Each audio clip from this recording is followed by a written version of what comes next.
এই পৃথিবীর বুকে যতগুলো মানুষ রয়েছে তাদের চিন্তা ভাবনা ঠিক মনে করেন যে যেরকম, আর আমার চিন্তা ভাবনা একদম টোটালি ডিফারেন্ট। মানে তাদের সাথে আমার কোনোভাবে যায় না। কি কারণে যায় না আমি জানি না, কারণ আমার চিন্তা ভাবনাগুলো হচ্ছে ভিন্ন। একটা পোস্ট দেখলাম ফেসবুকের মধ্যে, একজন লিখছে যে আপনি আপনার মা বাবা ভাই বোন সুখে আছেন তো ভালো, মানে ডাজেন্ট ম্যাটার, মানে ওভারঅল বাকি যা কিছু আছে এগুলো কোনো কিছু বিষয় না। আপনি আপনার মা বাবা ভাই বোন আপনারা ভালো রয়েছেন মানে সব কিছু ভালো। ওকে, এর পাশাপাশি যদি আপনার পাড়া প্রতিবেশী বন্ধু বান্ধব আত্মীয় স্বজন যদি আরো ওরা যদি ভালো থাকে তাহলে তো আরো ভালো। ওকে, একদম মনে করুন যে কি জমে ক্ষীর যে বিষয়টা বলা হয় এইসব ক্ষেত্রে। ওকে, তো কি কারণে আমার চিন্তা ভাবনার সাথে ওই যে মতামত যে শেয়ার করছেন মা বাবা ভাই বোন, আর এর পাশাপাশি যে আত্মীয় স্বজন পাড়া প্রতিবেশী বন্ধু বান্ধব ভালো থাকে তাহলে মনে করুন যে সম্পূর্ণ ঠিকঠাক। ওকে, এটাই আর কি জীবনে আর কি পাওয়া চাওয়া। আর মানে টাকা বলেন বা ওভারঅল যে বিষয়বস্তুগুলো রয়েছে ওগুলো বিষয় না। এখানে আমি আমার মতে ডিফারেন্ট ভাবে প্রেজেন্ট করব, কারণ এই মতে আমি একমত না। কেন? এমন তো আপনাদের ভাবনা চিন্তা আসতেই পারে যে এরকমটা কি কারণে। ঠিকই তো আছে, মা বাবা ভাই বোন আত্মীয় স্বজন পাড়া প্রতিবেশী বন্ধু বান্ধব যদি ভালো থাকে তাহলে তো ভালোই। এখন আমার কথা যেটা হচ্ছে সেটা হচ্ছে যে আমিও পরিবার যে আমার রয়েছে, গরিব পরিবারে জন্ম নিয়েছি। এমন মনে করেন যে গ্রামে যখন ছিলাম তখন তো মনে করেন যে গ্রামের মধ্যে কর্মস্থল বা কাজের কম, কাজ পাওয়া যায় কম। নিজস্ব চাষবাস করার যে সব জমি জমা আছে ওগুলো চাষবাস করে জীবিকা নির্বাহ করতে হয়। এর পাশাপাশি বাইরে যদি অন্য কোনো কাজ পাওয়া যায় তাহলে এক্সট্রা একটা মানি উপার্জন বা টাকা উপার্জনের একটা হয়, মাধ্যম হয়।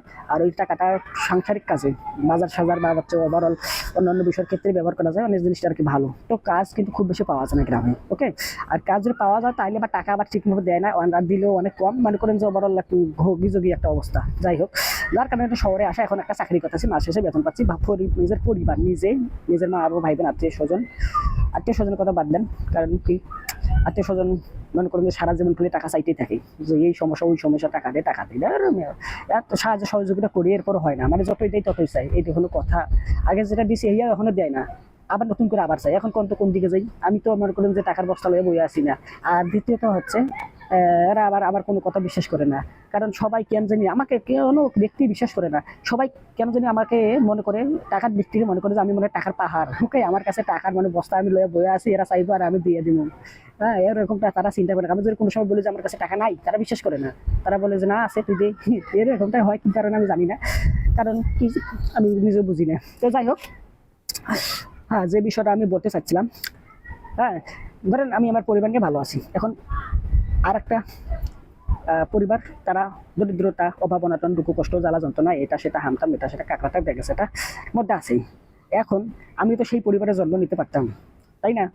আর সেই পরিবারে যদি আমি জন্ম নিতাম তাহলে তো ওই অভাব অনটন, দুঃখ কষ্ট, জ্বালা যন্ত্রণা আমারও সহ্য করতে হতো। এক সময় হয়েছে, বর্তমান সবাইটা একটু ভালো যাচ্ছে, মনে করুন যে একবার বেশি ভালো যাচ্ছে তাও না, দিন যাওয়ার মতো আর কি যাচ্ছে। ওকে, এখন তাদের দুঃখ কষ্ট, তাদের জ্বালা যন্ত্রণা, তা মনে করেন যে তাদের কাছে এখানে আমার কোনো ইয়া নাই, তা আমি আর কি মেনে নিতে পারি না। ওকে, নিজে ভালো সব ভালো, এটা আবার কিরম কথা। এখন ওই পরিবারে জন্ম নিলে আমারও মনে করেন যে দুঃখ কষ্ট, জ্বালা যন্ত্রণা সহ্য করতে হতো। আর ওই পরিবারে যারা জন্ম নিয়েছে সন্তান হিসেবে, তারা তো আমার এখানে জন্ম নিতে পারতো। এখন ধরেন আপনার নিজের সন্তানকে আপনি ভালো স্কুলে পড়াচ্ছেন, ভালো পোশাক আশাক দিচ্ছেন, ভালো মেডিকেলের চিকিৎসা করাচ্ছেন। ওকে, বাকি ওভারঅল সব কিছু ভালো ভালো দিচ্ছেন, কিন্তু অন্য গরিবের সন্তান যারা রয়েছে তাদেরকে আপনি অবহেলা করতেছেন। হ্যাঁ, তো এমনটা কেন হবে? কারণ সেও তো আপনার সন্তান হিসেবে জন্ম নিতে পারতো, বা আপনার সন্তান যাকে আপনি এত খাওয়াচ্ছেন, ভালো এত পড়াচ্ছেন, ভালো এত চিকিৎসা করাচ্ছেন, ভালো এত শিক্ষা, ভালো ভালো কলেজ স্কুল শিক্ষা গ্রহণ করাচ্ছেন, বিদেশে বাড়াচ্ছেন। ওকে, সে তো আপনার সন্তান নাও হতে পারতো। আর রাস্তায় যাকে আপনি অবহেলা করতেন সেও তো আপনার সন্তান হতে পারতো। আপনার সন্তানকে আপনি সব মানে যে মাথার ঘাম পায়ে ফেলে যা কিছু করলেন সমস্ত কিছু দিতে রাজি। আর যারা গরিব অনাটন দুঃখ কষ্ট যারা রয়েছে, যারা গরিব সন্তান হিসেবে জন্ম নিয়েছে, গরিবের সন্তান, তাদেরকে আপনি অবহেলা করতেছেন। এমনটা হবে কেন? আমি এটা আর কি জাস্টিস মনে করি না, ইনজাস্টিস আমার কাছে মনে হয়। ওকে, বেসিক্যালি আমি 5টা বিষয়ের উপর কাজ করতে চাই। এক হচ্ছে খাদ্য। মনে করেন যে মানুষ মরে যাইবো, এটা সবাই জানি আমরা। তবে কেউ যেন মনে করেন যে খাওয়ার অভাবে, একদম অতিরিক্ত খাওয়ার অভাবে যেন মরে না যায়, এটা একটা কথা। দ্বিতীয়ত হচ্ছে চিকিৎসা। চিকিৎসা হচ্ছে মানুষ চিকিৎসা করা পরেও মানুষ মরে যাবো, এটা আমিও মানি। মৃত্যু মানুষের হবেই প্রত্যেকটা। যে মনে করেন যে খালি এই পৃথিবী আর আমরা কি মানুষ কি, পৃথিবীর বুকে যত পশু পাখি আছে, গাছপালা যত মারছে, আর গাছপালা কি রে ভাই, এই পৃথিবীতে তো থাকবো না, একদিন ধ্বংস হয়ে যাইবো। এরকম একটা আরো একটা আমি এইভাবে কথা বলতে গিয়ে এরকম এই কথাটা আমি আর একটা ভিডিওর মধ্যে বলছিলাম, ওকে, যে আমরা কেউ থাকবো না, আমরা কেউ থাকবো না, এই পৃথিবীতেও থাকবো না। আর পৃথিবীতে একদম মানে গাছপালা মানে পশু পাখি অন্যরা যারা রয়েছে তারা থাকবে না, আর তারাও থাকবো না কি রে ভাই, পৃথিবীতে তো থাকবো না। বিষয়টা একটু ইন্টারেস্টিং না? আসলেই তো মানুষ মরে যাইবো, এটা আর কি সবাই জানি আমরা। তবে কেউ যদি বিনা খাওয়ায় বা বিনা চিকিৎসায় মরে না যায়, চিকিৎসা হইবে, মনে করেন একটা সমস্যা হয়েছে, চিকিৎসা হবে, চিকিৎসা করার পরে সে সুস্থ স্বাভাবিক যে 2 দিন বাঁচবে, এরপরে তো মৃত্যুবরণ সবাই করে, আমিও মরবো, তারাও মরবে, সবাই মরবে, কারণ বিনা চিকিৎসায় কেউ মৃত্যুবরণ না করে। 2 গেল। তৃতীয় নাম্বার হচ্ছে কর্মস্থল, মানে শিক্ষা। এখানে আবার অন্যরা বলে থাকে, কিন্তু আমার কিন্তু শিক্ষা মনে করেন যে কোনো ভ্যালু নেই।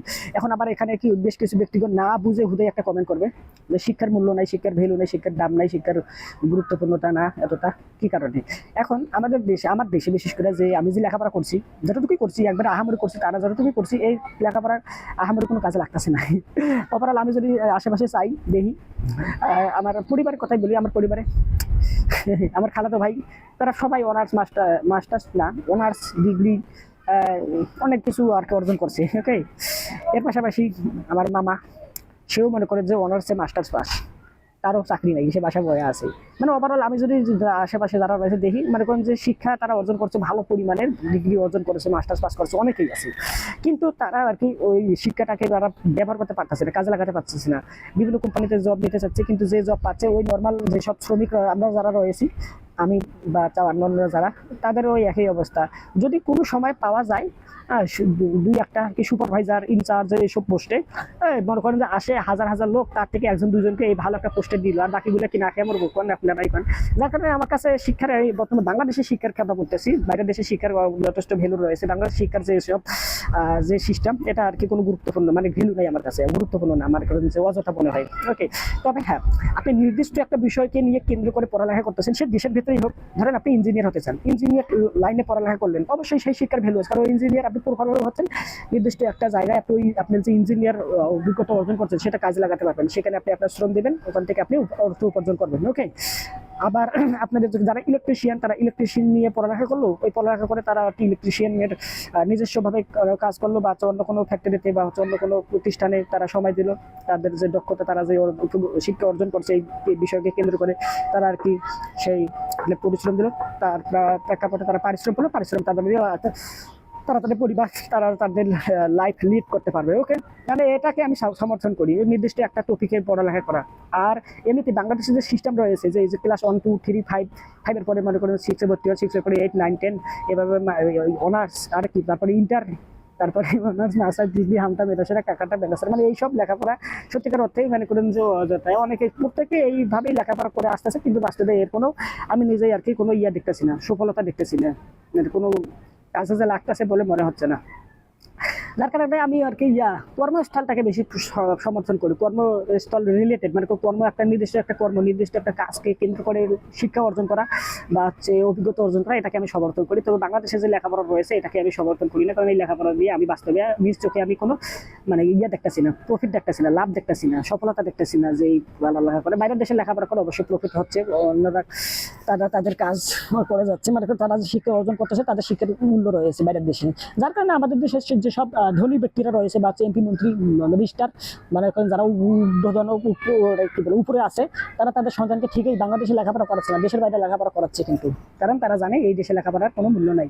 যার কারণে তারা তাদের সন্তানকে, তারা তাদের নাতিপুতি, তারা তাদের নিজস্ব যারা রয়েছে তাদেরকে দেশের বাইরে পড়ালেখা করাচ্ছে, কারণ সেই সব পড়ালেখার মূল্য রয়েছে, ভ্যালু রয়েছে, অবশ্যই বুঝতে পারছেন। আর এখানে আমার তৃতীয় গেল, এক হচ্ছে খাদ্য, দুই হচ্ছে চিকিৎসা, তৃতীয় গেল হচ্ছে কর্মস্থল।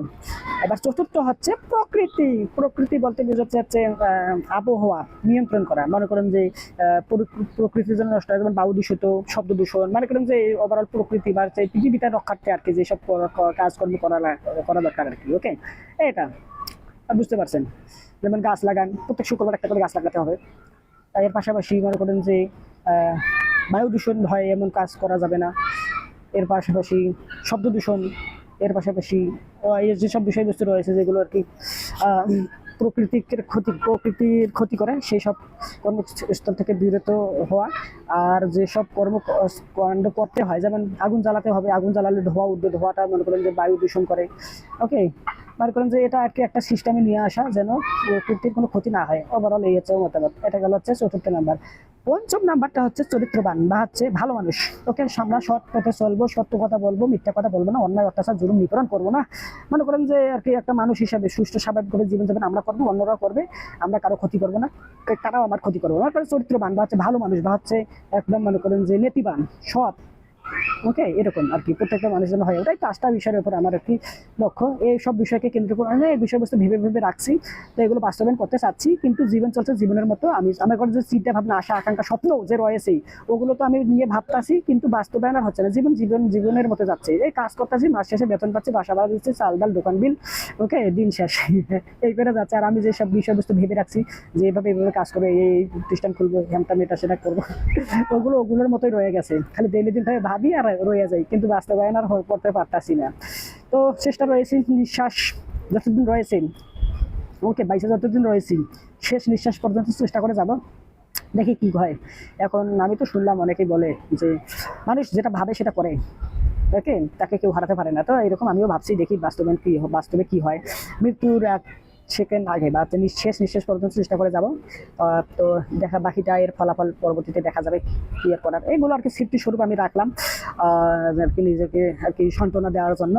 আর কি নিজের যে আশা আকাঙ্ক্ষা স্বপ্ন, এগুলোকে প্রকাশ করলাম এই ভিডিও আকারে। মানে এগুলো প্রকাশ করলে আর কি মনে একটা শান্তি পাওয়া যায়, প্রশান্তি পাওয়া যায়, যে হ্যাঁ, দুঃখ কষ্ট জ্বালা যন্ত্রণা এগুলো আর কি আসলেই আপনি কিছু একটা আপনার হয়েছে, আপনি ওটা প্রকাশ করবেন, দুঃখ পাচ্ছেন মনে মনে, ওটা প্রকাশ করলে আর কি নিজেকে শান্তপূর্ণ হয়, সুস্থ আর কি বলে ভালো লাগে একটা কাজ করে। তো এই ওভারঅলকে কেন্দ্র করে, তো আপনাদের কি মতামত এই বিষয়কে কেন্দ্র করে কমেন্ট করে জানেন। ভিডিও লাইক দেন, চ্যানেলটা ইউটিউব চ্যানেলে দেখলে সাবস্ক্রাইব করেন, আর ফেসবুকে দেখলে ফলো করেন। মানে কি করে যেখানে যা করা লাগে সেখানে তাই করেন। That's it. Thank you, very good, and by.